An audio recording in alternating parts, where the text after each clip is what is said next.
السلام عليكم ورحمة الله وبركاته. الحمد لله رب العالمين الذي أنعم علينا في أمة محمد صلى الله عليه وسلم. الصلاة والسلام على الذي أرسل الكافة الورى ولعامة الجن. ما بعد، فقال الله تعالى في القرآن الكريم: وقال ربكم ادعوني أستجب لكم. وقال نبينا صلى الله عليه وسلم: الدعاء محل العبادة. الحمد لله. அளவற்ற அருளாளனும் நிகரற்ற அன்புடையனுமாகிய ஏக இறைவன் அல்லாஹுக்குவே மங்கா புகழ் அனைத்து முறித்தாகுவதாக. அவனுடைய சாந்தியும் சமாதானமும் எம்பெருமானார் முத்து முஹம்மது ஸல்லல்லாஹு அலைஹி வஸல்லம் அவர்களின் மீதும் நதாரி நடிசுவற்றை சற்றும் தவறாமல் பின்பற்றி வாழ்ந்து மறைந்த உத்தம சத்திய சஹாபாக்கள், தாபியீன்கள், தபு தாபியீன்கள், மேலும் நல்லதோர் மஜ்லிஸில் அமர்ந்திருக்கும் நம் அவர்களுடைய குடும்பத்தினர் மீதும் அல்லாஹ்வினுடைய சாந்தியும் சமாதானமும் உண்டாகுவதாக. அல்ஹம்துலில்லாஹ்.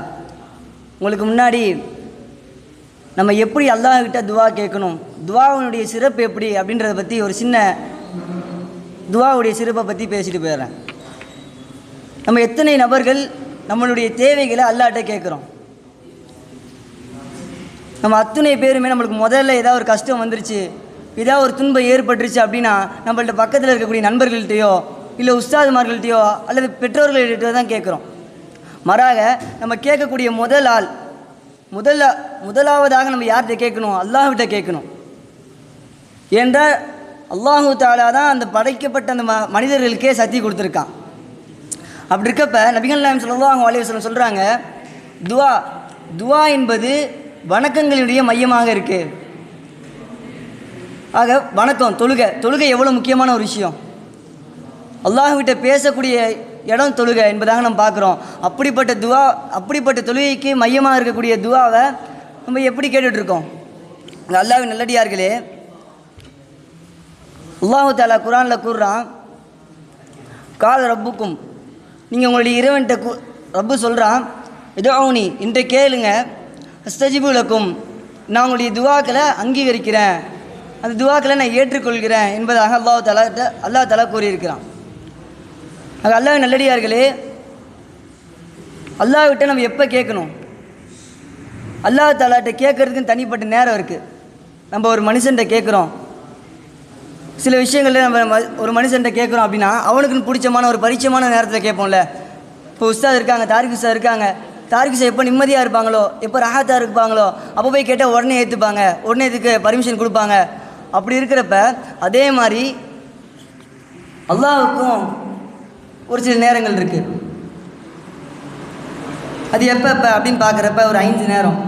முதலாவதாக தஹஜ்ஜுத்தில் அல்லாஹ் தஆலா கேட்குறான், என்னுடைய அடியார்கள் யாராவது இருக்கீங்களா, என்கிட்ட எதுவும் உங்களுடைய தேவைகளை கேட்குறீங்களா என்பதாக இருக்கிறான். அல்லாஹ் தஆலா கேட்குறான். இரண்டாவதாக சுஜூதில் சஜிதா செய்கிறப்ப அல்லாஹ்கிட்ட கேட்கக்கூடிய துவாக்கள் என்பது கபூலாகுது. மூன்றாவதாக நோன்பு திறக்கக்கூடிய நேரத்தில் ஒரு மனுஷன் காலையிலேருந்து நோன்பு வச்சு அந்த இஃப்தாரை எதிர்பார்த்து காத்திருப்பான் தெரியுமா, அந்த நேரத்தில் கேட்கக்கூடிய துவா என்பது கபூலாகுது. அடுத்ததாக ஜும்மாவுடைய நாளில், வாரத்தில் 7 நாளில் மிக முக்கியமான சிறந்த நாளான ஜும்மாவுடைய நாளில் கேட்கக்கூடிய துவாக்கள் என்பது கபூலாகுது. அடுத்ததாக அசர் டு மஹ்ரிபில் அந்த இடைப்பட்ட நேரத்தில் கேட்கக்கூடிய துவாக்கள் அத்தனையும் கபூலாகுது. சரிதா, வந்ததுலேருந்து துவா கேளு அப்படிலாம் சொல்லிட்ட, எப்படி துவா செய்யணும், எந்த முறையில் துவா கேட்கணும், எல்லாத்துக்கும் ஒரு அதவு இருக்குல்ல. அதே மாதிரி அல்லாஹ்விடத்தில் துவா கேட்கறதுக்கு ஒரு சில அதவுகள் இருக்குது. அல்லாஹ்விட துவா கேட்கும் பொழுது முதலாவதாக அல்லாஹ்வை புகழணும், ரப்ப புகழணும்.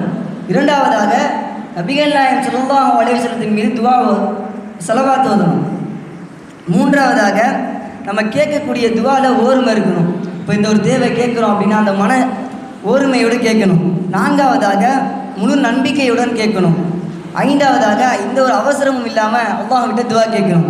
ஆறாவதாக ஹலால். 5 விஷயம் இருக்குது. நீங்கள் சொன்ன அந்த 5 விஷயத்தோடு நான் கேட்குறேன், அந்த ஆறாவதாக சொன்ன அந்த ஹலாலான பழக்கம் மட்டும் என்கிட்ட இல்லை அப்படின்னு இருந்தால் நம்ம கேட்கக்கூடிய அந்த துவா என்பது ஏற்றுக்கொள்ளப்படாது. மிக முக்கியமான ஒரு விஷயம், நம்முடைய வாழ்க்கையில் ஹலாலான முறையில் வாழ வேண்டும். சரிதா, துவாலாம் கேட்க சொல்கிறேன், எதுக்காண்டி நான் துவா கேட்கணும்? துவா கேட்டால் எனக்கு என்ன பலன் கிடைக்கும்? நீ கேட்கப்பட்ட அந்த துவா, நீ கேட்கப்பட்ட அந்த தேவை என்பது பூர்த்தியாகும். அப்படி பூர்த்தியாக்கப்படவில்லை என்றால் அது மறுமையில் உனக்கு நன்மையாக வந்து அமையுது. ஆக அதுக்கடுத்து மன நிம்மதி என்பது கிடைக்கும். அல்லாஹ்வினுடைய புறத்திலிருந்து உதவி என்பது கிடைக்கும். அங்கே அல்லாஹ்வின் நல்லடியார்களே, நாம் கேட்கக்கூடிய தேவைகள் என்பது அல்லாஹ்விடம் இருக்க வேண்டும்.